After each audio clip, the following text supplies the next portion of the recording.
Assalamualaikum warahmatullahi wabarakatuh. Saudara-saudara sebangsa dan setanah air, terimalah salam perdamaian dari kami, hati yang paling dalam.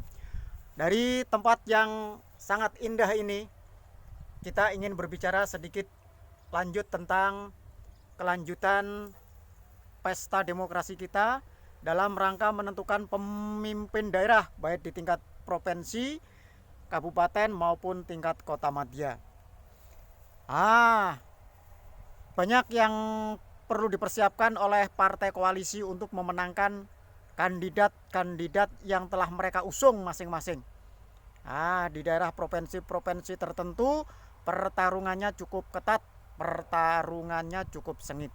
Di daerah tertentu pula masih ada dan telah ada kandidat-kandidat menurut hasil survei sementara telah memiliki keunggulan yang cukup mutlak, di antaranya daerah Jawa Timur dan Sumatera Utara. Ini yang paling besar ini ya, masyarakatnya dan gaungnya sampai tingkat nasional. Saudara-saudara sebangsa dan setanah air, ada yang perlu dicatat tentang pesta demokrasi, yaitu tentang resisten, residu dari sisa-sisa ketegangan, sisa-sisa pertempuran di pemilihan presiden yang lalu, di mana bumbu-bumbunya masih sangat manjur apabila dicampurkan dalam bumbu-bumbu pertempuran untuk pemilu kada saat ini. Yang paling gres, yang paling anyar yaitu tentang peran Mulyono di dalam cawe-cawenya untuk ampuh apa tidak kira-kira kalau Mulyono cawe-cawe dalam memenangkan kandidat yang mereka kira-kira usung. Kalau menurut saya sih Pak Mulyono sendiri secara langsung tidak ngomong wes aku dukung iki apa dukung iki apa dukung iki, enggak. Tapi mereka mengartikan bahwa kedekatan seseorang dengan Mulyono merupakan bentuk dukungan. Wes mbuh sakarepmu. Wes.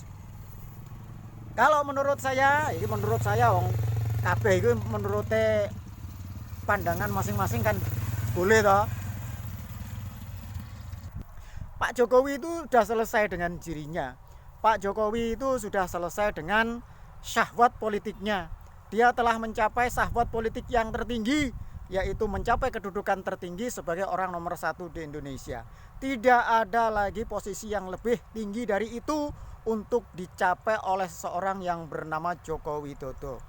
Apabila ada seseorang yang menginginkan untuk Bapak Jokowi menjadi mungkin jurkam atau tim sukses dan lain sebagainya, apapun itu sebutannya, yang mendukung salah satu calon untuk gubernur atau wali kota, terserah opo julukannya juga, saya pikir itu terlalu rendah posisinya. Sebab nek kalah ngisin-ngisini, nek menang ya wis gur koyo ngono kuwi. Ngisin-ngisini piye? Ya kalah ngisin-ngisini. Buktinya selama ini yang dikatakan Pak Jokowi memiliki tingkat rating tertinggi, ternyata mendukung salah satu calon kok malah kalah.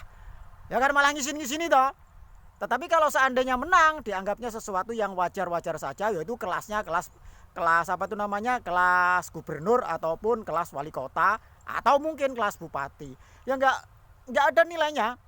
Jadi menurut saya Pak Jokowi itu kalau seandainya dia itu terjun mau menjadi salah satu jurkam bagi satu, dua atau tiga kandidat, terserah, rugi bagi Pak Jokowi. Pak Jokowi sekarang kedudukannya lebih terhormat, dia menjadi bapak bangsa yang tidak berpihak kepada salah satu kandidat calon,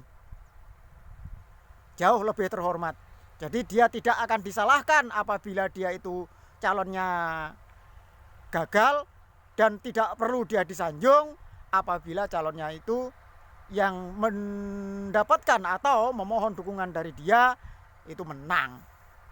Wes ning omah ae Pak Jokowi, sampai enak-enakan blonjo, mangan nenghe, tuku soto, mangan sate karo keluarga, sampai karo ngobrol das dis dus terserah, itu jauh lebih baik buat Pak Jokowi daripada hanya sekedar ngurusi pemilu kada. Iki nek atine wong sing ana pinggir dalan, sing ndelok wong panen, ora ketang ora duwe panenan dhewe.